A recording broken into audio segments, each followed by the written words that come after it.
So in this video guys, we'll be talking about the latest in the series of so-called Vault-Tec provided films to be released by Bethesda. Now these videos at first may seem like a bit of a joke, but pay attention and they can actually give us a really good insight of what features will be included in Fallout 76. The latest video is titled Laying the Cornerstones and is very much focused around the building aspect of the game, specifically the new Construction and Assembly Mobile Platform, or C.A.M.P for short. From what I can see, there seems to be 6 main talking points to the video, so let me play it for you now and we can discuss them all once it's finished.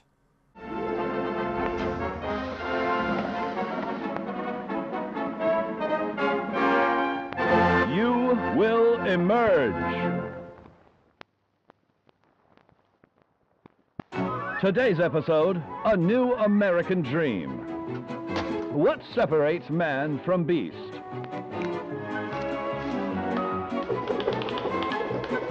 No, it's not his ability to tap dance. It is his desire to build. After thermonuclear war, man's towering industrial marvels may no longer stretch to the heavens. It then falls on you and the ingenuity of your fellows to rebuild the America we hold dear. Get started with C.A.M.P, the Construction and Assembly Mobile Platform. It's the workbench of tomorrow.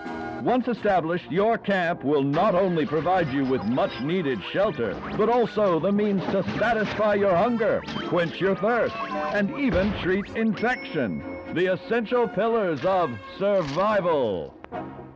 Expand your camp by scavenging resources or mining raw materials the old-fashioned way.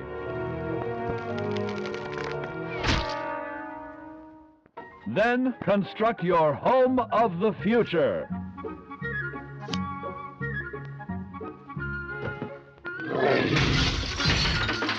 If your first home site is undesirable, use your handy camp to move it to a better location. With your home secure, you can now craft handmade ordnance at your leisure to give your altercations that personal touch. Or better yet, sell these homemade implements to your neighbors for profit.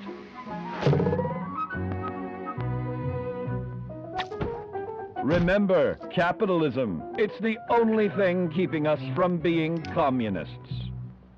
The world may have ended, but keeping up with the Joneses has not. Use those hard-earned profits to upgrade your dwelling. When your home looks important, you are important.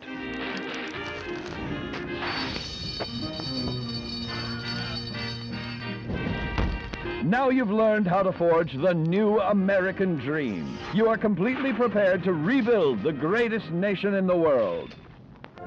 As a hand-picked resident of Vault 76, it is your duty to carefully review your Vault-Tec provided films yearly to fully prepare for the day when you will emerge. So at the beginning of the video, we get the typical animated Vault Boy slamming his camp down onto the head of a fellow Vault-Tec mascot before it starts producing lots of familiar bits and pieces. We see a mattress being produced, which I would assume we can just call a bed, then an assortment of other items like a chem station, water pump and a cooking station. Nothing out of the ordinary just yet then. We know the camp system will be used to produce these items in this game, versus in Fallout 4 where you have a specific area to use the settlement build function to craft them. Things get more interesting after this though, with footage of the Vault Boy mining a cave. In the background we hear the voice that is speaking say this: "Expand your camp by scavenging resources or mining raw materials the old-fashioned way." It seems pretty clear to me that this suggests that a mining function will be included in the game. Anyone familiar with previous games in the franchise knows that you could loot junk and gain certain materials through the components of those items. You could even scrap items in the game like trees to gain wood, for example. But we have never been able to walk up to a service and harvest the material it contains. So this is an exciting addition to the game that might completely change how we can build. Think about how this might affect strength when carrying heavy loads, stamina for how much you can harvest at a time. Maybe you can even use this function to build hidden bases underground or in hillsides, or dig trenches as a defense to enemies.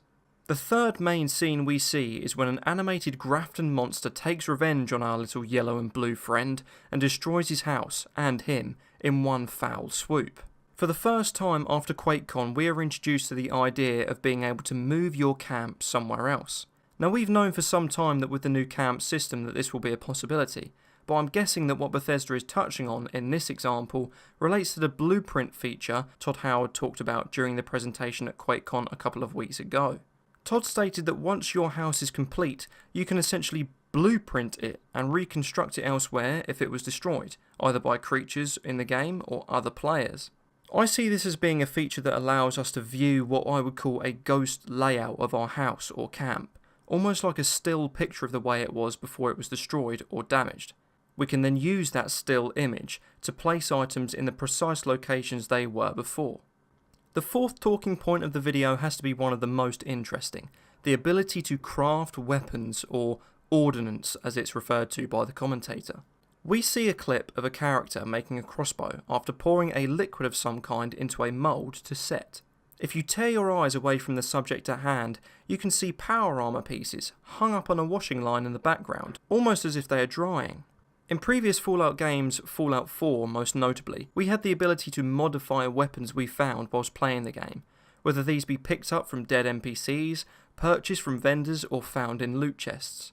We could take them back to a weapons workbench and add sights, stocks, suppressors, we could change the caliber and fire rate, we could even scrap the gun altogether to gain access to its raw components. This then is such an interesting element to the game because never before have we been able to manufacture weapons from scratch unless we're referring to grenades or mines. This idea of being able to build weapons from the ground up presents so many possibilities of how we'll be able to use this when in the game. Think of how this new ability will affect the points we need to invest into perks like Science and Gun Nut in the Intelligence Special. Will these perks even dictate what weapons and attachments we'll be able to create? Does seeing the power armor pieces in the background mean we'll now be able to create armor for our suits from the ground up?